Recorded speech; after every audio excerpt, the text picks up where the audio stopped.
Hello, આપણે હવે એવી સિરીઝ ચાલુ કરી રહ્યા જેની અંદર આપણે ક્વેશ્ચન સિરીઝ તમને સોલ્વ આઉટ કરાવીશું. કોઈ ટોપિક હશે અને એના 30 કે 50 ક્વેશ્ચન સિરીઝને આપણે વિડીયો અપલોડ કરીશું. એટલે કે તમારી મહેનત છે ને થોડી વધારે ડેપ્થ બને, તમારી અંદર વધારે કરેક્શન આવે ને તમને એ સમજાય કે મને શું નથી આવડતું. તમે કદાચ થિયોરી તો વાંચી શકો છો, કોઈ બુક વાંચી લો છો, કોઈ યુટ્યુબ પર કોઈ વિડીયો જોઈ શકો છો, પણ તમને એ નથી સમજાતું કે મને કેટલું યાદ રહ્યું. ઓકે, તો આપણે હવે એવી સિરીઝ ચાલુ કરી જેની તમને ક્વેશ્ચન સિરીઝ આવશે. તમે બનેલા રહેજો કે હવે આપણે તમે જે વાંચો છો, જે સમજો છો, એને કેટલું તમે અપ્લાય કરી શકો છો એના પર આપણે જરૂરી છે એના ક્વેશ્ચન સિરીઝને સોલ્વ આઉટ કરવા. તો આપણો આજનો ટોપિક છે ખડક, અને એની અંદર આપણે 30 MCQs આપણે તમારી આગળ સોલ્વ આઉટ કરાવીશું. ઓકે, બહુ સમય નહીં લઈએ કે આવું આવે, પણ આપણે એમ સમજીશું આનો જવાબ આવે, પછી તમારી ઇનડેપ્થ રિસર્ચ કરી શકો છો. ઓકે, તમે જોઈ શકો છો, એટલે કે મીન્સ તમે એના પર સંશોધન કરી શકો છો કે આનો જવાબ આ કેમ આવે છે. ઓકે, આપણે એક એવો વિડીયો અપલોડ કરેલો છે જેની અંદર આપણે સમજાવેલું છે કે ખડકના પ્રકાર કેટલા છે અને ખડક એટલે શું. હવે આપણે એવો વિડીયો અપલોડ કરી રહ્યા છીએ જે છે MCQs પર છે, કે જે આપણે POQ સોલ્વ આઉટ કરીએ છીએ કે આનો જવાબ આ બને છે. તો આપણો અહીં 30 ક્વેશ્ચન સિરીઝ આપણે તમારી સામે લઈને આવ્યા છે, જેને આપણે સમજીએ, થોડું ઝડપ રાખીશું, થોડું કોન્સન્ટ્રેશન રાખીશું. ઓકે, અને બનેલા રહેજો. ક્વેશ્ચન સિરીઝ જ્યાં સમજાવવા જેવું લાગશે ત્યાં આપણે સમજાવીશું. અગ્નિકૃત ખડકો છે જેને આપણે ઇગ્નિશિયસ રોક કહીએ છીએ, એના વિશે આપણે કેટલાક ક્વેશ્ચન સિરીઝ છે, આપણે એને પહેલા પ્રથમ સોલ્વ આઉટ કરી લઈએ. નીચેનામાંથી કયા ખડકોને પૃથ્વીના પોપડાના પ્રાથમિક ખડકો કહે છે? તો આપણે એ સ્ટડી કરાવેલું છે કે જે પ્રથમ ખડકો છે એને આપણે પ્રાથમિક ખડકો કહીએ છીએ, જેનામાંથી બીજા ખડકો બને છે. તો આપણો અહીં જવાબ શું બનશે? જે પહેલા ખડક છે એનું નામ છે ઇગ્નિશિયસ ખડક, અગ્નિકૃત ખડક. ઓપ્શન્સમાં જોઈ લેવાનું, નીચેનામાંથી કયા ખડકોને પૃથ્વીના પોપડાના પ્રાથમિક ખડકો, પ્રાઇમરી રોક્સ તરીકે ઓળખવામાં આવે છે? તો ઓપ્શન જોઈ લેવાના, જળકૃત ખડકો, રૂપાંતરિત ખડકો, અગ્નિકૃત ખડકો કે આપેલા તમામ. તો આપણે એનો જવાબ આવે છે અગ્નિકૃત ખડકો. ઓકે, પ્રાથમિક ખડકો કહે તો આપણે જવાબ લખવાનો અગ્નિકૃત ખડકો. અગ્નિકૃત ખડકોના સંદર્ભમાં નીચેના વિધાનો ધ્યાને લો. આ ખડકો સંપૂર્ણપણે સ્ફટિકમય હોય છે. આ ખડકોમાં મોટા પ્રમાણમાં જીવાશેષો જોવા મળે છે. તો યાદ રાખવાનું કે અગ્નિકૃત ખડકોમાં છે ને એક જ વસ્તુ પોઝિટિવ છે, ક્રિસ્ટલાઇન હોય છે, બાકી બધું નેગેટિવ છે. જીવાશેષો જોવા મળતા નથી, સ્તર જોવા મળતા નથી. તો આપણે એક જવાબ આવે છે, માત્ર એક. આ ખડકો સંપૂર્ણપણે સ્ફટિકમય હોય છે, આપણે આ સ્ટડી કરેલું છે. તો આપણો જવાબ છે માત્ર એક. આ ખડકો સંપૂર્ણપણે સ્ફટિકમય હોય છે, સ્તર નથી હોતા, ફોસિલ્સ નહીં હોતા. ઓકે, એટલે કે કાર્બન નથી હોતું, નહીં વનસ્પતિ કે પ્રાણીઓ હોતા નથી. એ સેકન્ડ નંબરમાં આવે. જળસ્તર ખડકો, પ્રસ્તર ખડકોમાં આવે. પૃથ્વીની સપાટીની અંદર મેઘમાં ખૂબ જ ધીમેથી ઠંડો થવાને કારણે નીચેનામાંથી કયા પ્રકારના ખડકો બને છે? આપણે વાત કરી હતી, મેઘમાં આવે એટલે અગ્નિકૃત ખડક આવે, એટલું યાદ રાખવાનું. ઓકે, અને અંદર અને બહાર, તો બહારની બાજુ બેસાલ્ટનું એક્ઝામ્પલ છે, અંદરની બાજુ અગ્નિકૃત ખડક. અંદરની બાજુ જો મેઘમાં ઠંડો પડી જાય એનું ઉદાહરણ છે ગ્રેનાઇટ. પૃથ્વીની સપાટીની અંદર મેઘમાં ખૂબ જ ધીમેથી ઠંડો થવાને કારણે નીચેનામાંથી કયા પ્રકારના ખડકો બને છે? યાદ રાખવાનું, અંદરની બાજુ કીધું અંતસ્થ અગ્નિકૃત ખડકો, અંતસ્થ અગ્નિકૃત ખડક બને છે. ઇન્સ્ટ્રક્ટિવ ઇગ્નેશિયસ બને છે. આ એનો એક્ઝામ્પલનો જવાબ છે. ઓકે, જ્યારે મેઘમાં પૃથ્વીના પોપડામાં ખૂબ જ ઊંડાઈએ ઠંડો પડે છે ત્યારે તેને કયા વિશિષ્ટ ખડક તરીકે ઓળખવામાં આવે છે? એકદમ ઊંડાઈ હોય તો યાદ રાખવાનું, એનો જવાબ છે પ્લુટોનિક ખડક. યાદ રાખવાનું. ઓકે, પ્લુટોનિક ખડક યાદ રાખવાનું. નીચેનામાંથી કયું જોડકું સાચું નથી? તો ગ્રેનાઇટ છે, બેસાલ્ટ છે, ગેબ્રો છે ને આરસપહાણ છે. આપણે યાદ રાખવાનું. તો ગ્રેનાઇટ અંતસ્થ અગ્નિકૃત ખડકનું ઉદાહરણ છે. આપણે વાત કરી કે અંદરની બાજુ જો મેઘમાં ઠંડો પડે એમાંથી જે બને ગ્રેનાઇટ, કે બહારની બાજુ બેસાલ્ટ. આ બંને ખડકો અગ્નિકૃત ખડક છે, આપણે સમજાવ્યું. તો અગ્નિકૃત ખડક છે ભાઈ, અહીં બી અગ્નિકૃત ખડક છે. ગેબ્રો અંતસ્થ અગ્નિકૃત ખડક છે. ગેબ્રો અંતસ્થ અગ્નિકૃત ખડક છે, અંદરની બાજુ, જેમ ગ્રેનાઇટ અને ગેબ્રો. આરસપહાણ જે શું છે? અગ્નિકૃત ખડક છે નથી, એ શું છે? રૂપાંતરિત ખડક છે. ચૂનાના પથ્થરમાંથી રૂપાંતરિત થઈને બને છે, એટલે એને શું કહેવાય? રૂપાંતરિત ખડક કહેવાય. અહીં એક ખોટું એક્ઝામ્પલ છે, આપણે લખ્યું આરસપહાણ એક ખોટું એક્ઝામ્પલ છે. ભારતના દક્ષિણના ઉચ્ચ પ્રદેશ ડેક્કન ટ્રેપમાં મોટાભાગે કયા ખડકો જોવા મળે છે જેના ઘસારણથી કાળી જમીન બને છે? તો આપણે સ્ટડી કરાવેલું છે આપણે વિડીયોની અંદર કે ડેક્કન ટ્રેપ ઉચ્ચ પ્રદેશ આવે, અગ્નિકૃત ખડક, અને એની અંદર બેસાલ્ટ. તેનો જવાબ છે ગ્રેનાઇટ, બેસાલ્ટ, ચૂનાનો પથ્થર કે સેન્ડસ્ટોન. તો બેસાલ્ટ. યાદ રાખવાનું કે ભારતના દક્ષિણના ઉચ્ચ પ્રદેશો એ અગ્નિકૃત ખડકથી બનેલા છે, પણ કયા? બહિ અગ્નિકૃત ખડક, એટલે બેસાલ્ટનું ઉદાહરણ છે. આપણે જે ભણે અંતસ્થ અને બાહ્ય, તો બાહ્ય અગ્નિકૃત ખડકનું ઉદાહરણ છે આ. તો બેસાલ્ટ જવાબ આવે એના એક્ઝામ્પલની અંદર. એસિડિક અગ્નિકૃત ખડકોમાં નીચેનામાંથી કયા તત્વોનું પ્રમાણ સૌથી વધુ હોય છે? તો યાદ રાખવાનું, સિલિકાનું પ્રમાણ સૌથી વધુ હોય છે. ઓકે, જ્વાળામુખી વિસ્ફોટ દરમિયાન લાવા ઝડપથી ઠંડો થવાથી કયા કાચ જેવા અગ્નિકૃત ખડકનું નિર્માણ થાય છે? એક્ઝામ્પલ જોવાનો, ઓબ્સિડિયન, ગેબ્રો, પેગ્માઇટ, નીસ. તેનો જવાબ છે ઓબ્સિડિયન. જ્વાળામુખી વિસ્ફોટ દરમિયાન લાવા ઝડપથી ઠંડો થવાથી કયા કાચ જેવા અગ્નિકૃત ખડકનું નિર્માણ થાય છે? તો એક્ઝામ્પલ, જેમાં સ્ફટિકો હોતા નથી, જેમાં સ્ફટિકો હોતા નથી તો નથી હોતા, રાઈટ છે. આપણે કીધું ને અગ્નિકૃત ખડકોમાં સ્ફટિકો હોય છે પણ આમાં નથી હોતા, એવું કયું એક્ઝામ્પલ છે? તો ઓબ્સિડિયન. આ થોડું રેર છે, યાદ રાખવાનું. ઓકે, એટલે આપણે સમજાવ્યું કે લાવા ઠંડો પડે એની અંદર સ્તર નથી હોતા અને ફોસિલ્સ નહીં હોતા, પણ સ્ફટિક હોય છે, ક્રિસ્ટલાઇન હોય છે. પણ અહીં શું કીધું છે? એવો કયો અગ્નિકૃત છે જ્વાળામુખી વિસ્ફોટ દરમિયાન લાવા ઝડપથી ઠંડો થવાથી કયા કાચ જેવા અગ્નિકૃત ખડકનું નિર્માણ થાય છે જેની અંદર સ્ફટિકો હોતા નથી? એ થોડું રેર કેસમાં છે એટલે આપણે આ પ્રશ્ન પૂછાય છે. જેનું ઉદાહરણ છે ઓબ્સિડિયન. અગ્નિકૃત ખડકોના બંધારણમાં જોવા મળતી ગોળાકાર કે મશરૂમ આકારની મેગ્માની આંતરિક ગોઠવણને શું કહે છે? એને કહે છે લેકોલિથ કહે છે. ઓકે, અગ્નિકૃત ખડકોમાં આવું જો ગોળાકાર કે મશરૂમ આકારની મેગ્માની આંતરિક જે ગોઠવણ જોવા મળે એને શું કહે? લેકોલિથ કહે છે. પૃથ્વીના પોપડાના સ્તરોની સમાંતર રેખામાં જ્યારે મેગ્મા શીટ સ્વરૂપે જમા થાય છે ત્યારે તેને શું કહે છે? તો એને સીલ કહે છે. શીટ પરથી યાદ રાખવાનું, સીલ કહે છે. ઓકે, તો આ હતા 10 પ્રશ્નો હતા જે હતા અગ્નિકૃત ખડક સાથે. હવે નેક્સ્ટ જોઈએ આપણે જળકૃત અથવા પ્રસ્તર ખડક અથવા સેડિમેન્ટેશન ખડક. જળકૃત કહી શકે એટલે જળ સાથે જોડાયેલા પાણી, હવા એના ઘસારાથી જે ખડકો બન્યા છે એને શું કહે છે? જળકૃત ખડક. પ્રસ્તર ખડક બીજું ઇંગ્લિશ નામ છે સેડિમેન્ટરી રોક્સ. પૃથ્વીના સપાટીના કુલ ક્ષેત્રફળના આશરે કેટલા ટકા ભાગ પર જળકૃત ખડકો સેડિમેન્ટરી રોક પથરાયેલા છે? 25, 50, 75, 95. તો 75% યાદ રાખવાનો એનો જવાબ. ખડકોના નાના ટુકડાઓ અને કણો જમા થઈને સમય જતા દબાણના કારણે સખત ખડક બનવાની પ્રક્રિયાને શું કહે છે? ખડકોના નાના ટુકડાઓ અને કણો જમા થઈને સમય જતા ખાલી દબાણના કારણે સખત ખડક બનવાની પ્રક્રિયાને શું કહે છે? તો યાદ રાખવાનું લિથિફિકેશન કહે છે. લિથિફિકેશન કહે છે. શું કહે છે? લિથિફિકેશન કહે છે. નીચેનામાંથી કયા ખડકોમાં સ્તરીકરણ અને જીવાશેષો અનિવાર્યપણે જોવા મળે છે? આપણે શું કીધું કે પાણી અને હવા ઘસારણથી જે આવે છે બધું ખેંચાઈને આવે છે.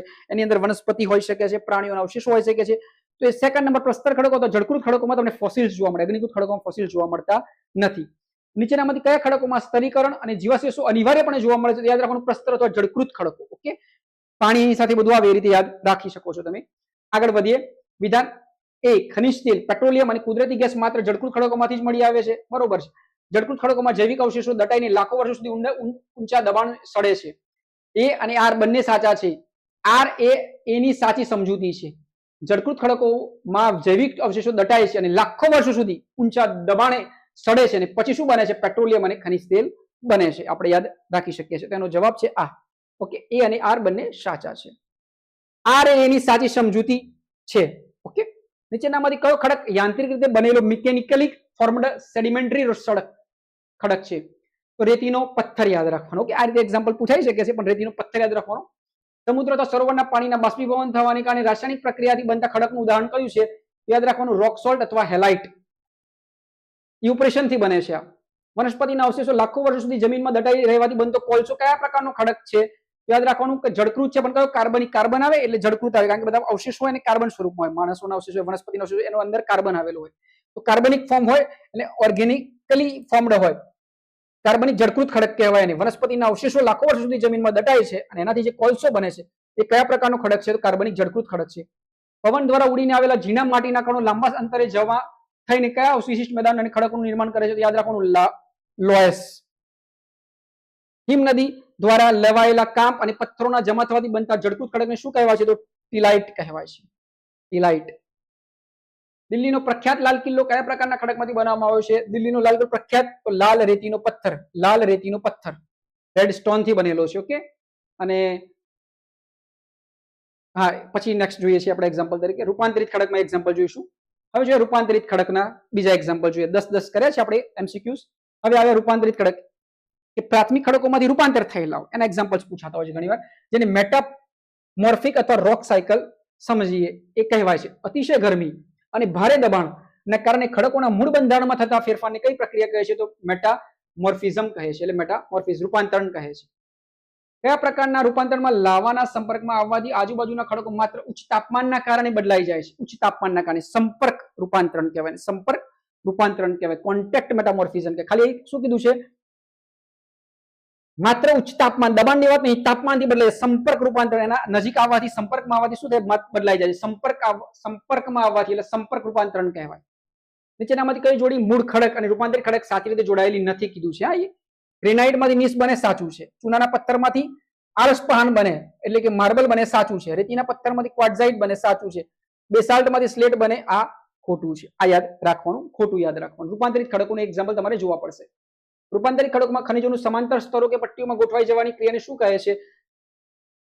ફોલિયેશન કહે છે. રૂપાંતરિત ખડકોમાં ખનિજોનું સમાંતર સ્તરો કે પટ્ટીઓમાં ગોઠવાઈ જવાની ક્રિયાને શું કહે છે? ફોલિયેશન કહે છે. આવું જ તમને આગળ મેં સ્ટડી કરાવ્યું છે. શેની અંદર કરાવ્યું? આ છે રૂપાંતરિત ખડકોમાં ખનિજોનું સમાંતર સ્તર ગોઠવાવું એને શું કહેવાય છે? ફોલિયેશન કહે છે. આગળ એમાં શીટ કહેવાય છે. ઓકે, આગળના એક્ઝામ્પલમાં જોજો તમે. રૂપાંતરિત ખડકોમાં ખનિજોનું સમાંતર સ્તરો કે પટ્ટીઓમાં ગોઠવાઈ જવાની ક્રિયાને ફોલિયેશન અથવા પત્રણ કહે છે. રૂપાંતરિત ખડકોમાં યાદ રાખવાનું. હીરા એ કયા મૂળ ખડક અથવા પદાર્થનું અતિ રૂપાંતરિત સ્વરૂપ છે?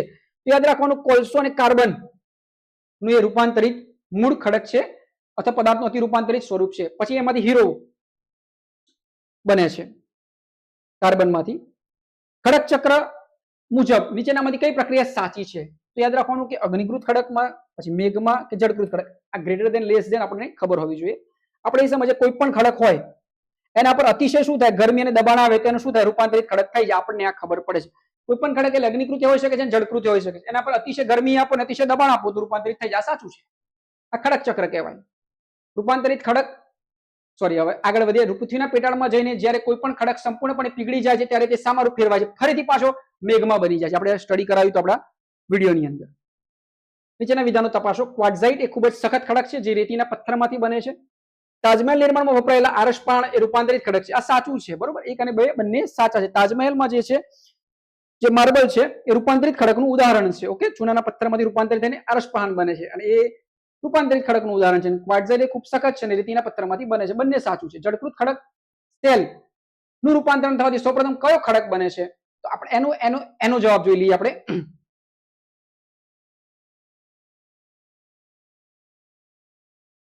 સ્લેટ છે, સિસ્ટ છે, ફિલાઇટ છે, ગ્નીસ છે? તો સ્લેટ છે એનો જવાબ, બરોબર. તો એનો જવાબ છે સ્લેટ.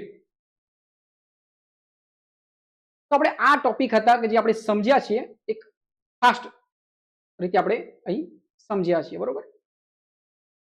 પૃથ્વીના ક્રસ્ટના કુલ દ્રવ્યમાનનો આશરે 95% ભાગ કયા ખડકોનો બનેલો છે, ભલે તે સપાટી પર ઓછા દેખાતા હોય?